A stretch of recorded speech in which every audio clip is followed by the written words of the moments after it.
साथियों, उत्तर प्रदेश पुलिस 32,679 पद के लिए यदि आपने भी एग्जाम दिया है तो 3 से 4 मिनट इस वीडियो में बने रहिएगा। इस वीडियो के माध्यम से मैं आपको एक्सपेक्टेड कट ऑफ बताने वाला हूं, यानी अनुमानित कट ऑफ बताने वाला हूं।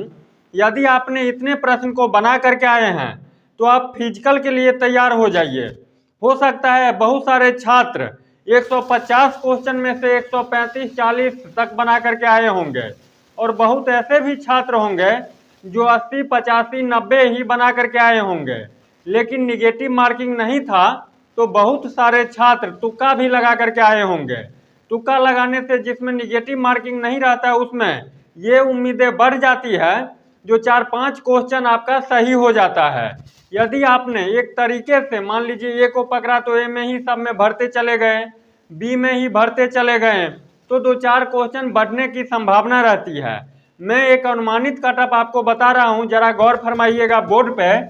यदि आप सामान्य श्रेणी से मेल हैं तो आपका 240 से 248 नंबर के बीच आ रहा है, तो फिजिकल के लिए तैयार हो जाइए।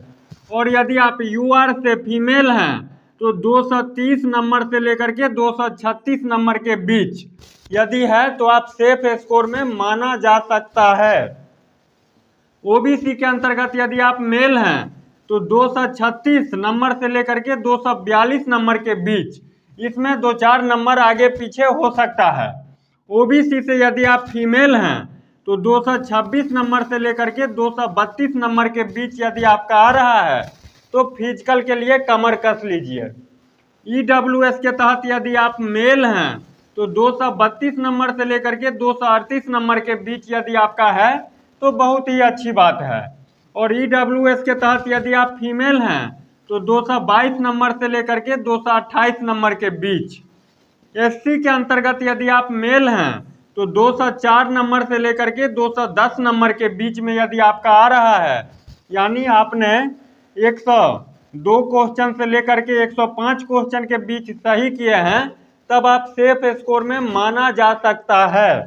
और एससी के अंतर्गत यदि आप फीमेल हैं तो 195 नंबर से लेकर के 201 नंबर के बीच।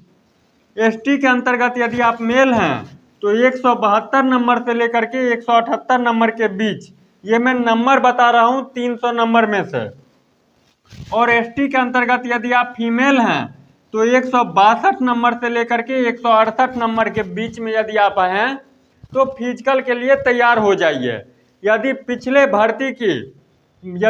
भर्ती से तुलना करूं तो इस बार बहुत कम ही फॉर्म भरा गया था। लगभग 29 लाख फॉर्म भरा गया था, लगभग 29 लाख छात्र अप्लाई किए थे और एग्जाम में 22 लाख छात्र ही अपियर हुए। 7 लाख तो यहीं से कम हो गए। फॉर्म भरा गया था 29 लाख और एग्जाम में 8, 9 और 10 जून तीनों दिन का 6 शिफ्ट को मिला करके 7 लाख छात्र अपियर ही नहीं हुए। कुल अपियर छात्र कितना हुए तो 22 लाख लगभग। इस बार निगेटिव मार्किंग भी नहीं है, ठीक है, तो कट ऑफ ऊपर नीचे हो सकता है, यह अनुमानित कट ऑफ है। और यदि 22 लाख में 32,679 से डिवाइड करते हैं तो एक सीट पे 67 बच्चों के बीच में फाइट है, यानी आपके जैसे 67 बच्चों में से किसी एक का रिजल्ट दिया जाएगा।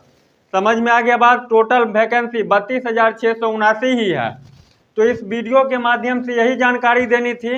ये अनुमानित कट ऑफ है, इसको देख करके ना तो घबराना है न ही अपने आप को ज़्यादा खुश होने की आवश्यकता है, ठीक है। जब रिजल्ट आएगा तब पता चलेगा।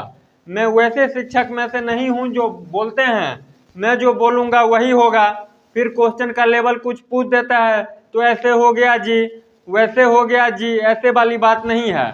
ये अनुमानित कट ऑफ आपके सामने लेकर के आया हूँ। इसमें 2-4 नंबर क्वेश्चन ऊपर नीचे हो सकता है, इतना है तो अपने आप को सेफ स्कोर में आप मान सकते हैं। रिजल्ट आपका आ सकता है, मैं कन्फर्म ये भी नहीं बोलता हूँ जो आएगा ही, आ सकता है। तो इस वीडियो के माध्यम से यही जानकारी देनी थी। यदि आप सटीक जानकारी और बेहतर कंटेंट के लिए निश्चित रूप से झा एग्जाम पे यूट्यूब चैनल को सब्सक्राइब कीजिए। यदि आप हमें फेसबुक और इंस्टाग्राम पे देख रहे हैं तो वहाँ पे भी फॉलो कीजिए। और यदि नहीं देखे हैं तो यूट्यूब फेसबुक पे झा एग्जाम पे सर्च करके ज़रूर फॉलो कीजिए। इस वीडियो के माध्यम से इतना ही। मिलते हैं नेक्स्ट वीडियो में, तब तक के लिए आप चैनल को सब्सक्राइब कर लीजिएगा। तब तक के लिए बाय बाय, जय हिंद।